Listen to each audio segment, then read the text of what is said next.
শিলিগুড়ি বলুন, দার্জিলিং বলুন, কালিম্পং বলুন, জলপাইগুড়ি বলুন, ওদিকে উত্তর দিনাজপুর বলুন, দক্ষিণ দিনাজপুর বলুন, কুচবিহার বলুন, 4-5টা দেশের বর্ডার আছে।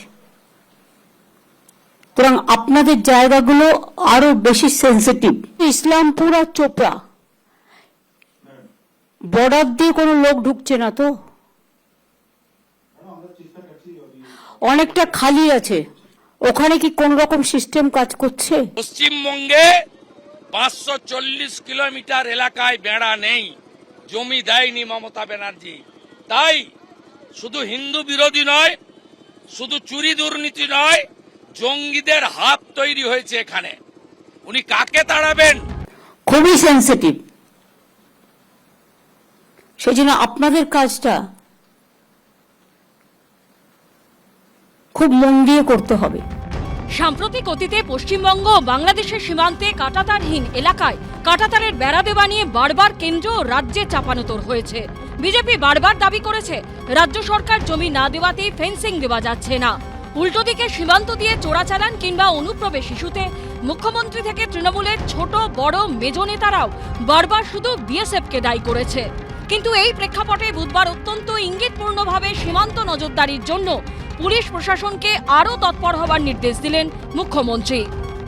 শিলিগুড়ি বলুন, দার্জিলিং বলুন, কালিম্পং বলুন, জলপাইগুড়ি বলুন,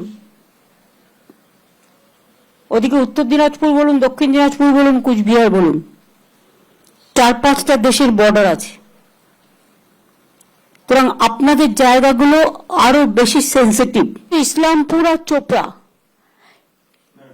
বর্ডার দিয়ে কোনো লোক ঢুকছে না তো,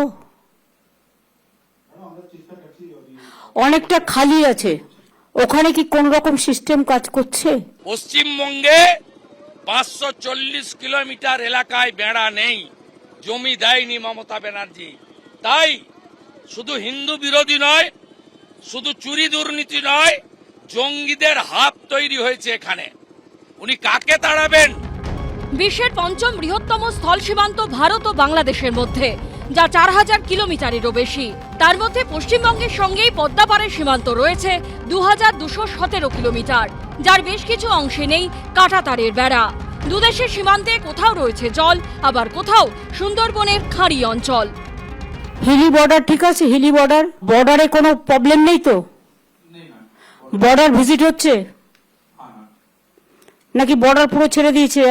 মাঝে মাঝে ভিজিট করতে হবে, সারপ্রাইজ ভিজিট। আগে পুলিশরা 3-4 বার গিয়ে ঘুরতো এলাকায়, 5 বার 6 বার, এখন ঘোরেই না। বর্ডার এরিয়াটা ভীষণ সেন্সিটিভ। একটা ইলেক্টেড বডি প্রত্যেকটা সীমান্তে রয়েছে, সেগুলো হচ্ছে পঞ্চায়েত, এবং পঞ্চায়েতের যদি সততার সঙ্গে তারা বিএসএফ এবং পুলিশ এই তিনটে এবং ডিআরআই এরা সবাই মিলে যদি আমরা এক জায়গায় হয়ে যাই, it is a very powerful effort. দেশের পশ্চিম সীমান্তে যখন উত্তেজনা, তখন পূর্ব সীমান্তেও হাই অ্যালার্ট। আর এই আবহেই সীমান্ত সুরক্ষা নিয়ে মুখ্যমন্ত্রীর মন্তব্য নিঃসন্দেহে তাৎপর্যপূর্ণ। আশাবুল হোসেন, অনির্বাণ বিশ্বাস ও উজ্জ্বল মুখোপাধ্যায়ের রিপোর্ট, এবিপি আনন্দ।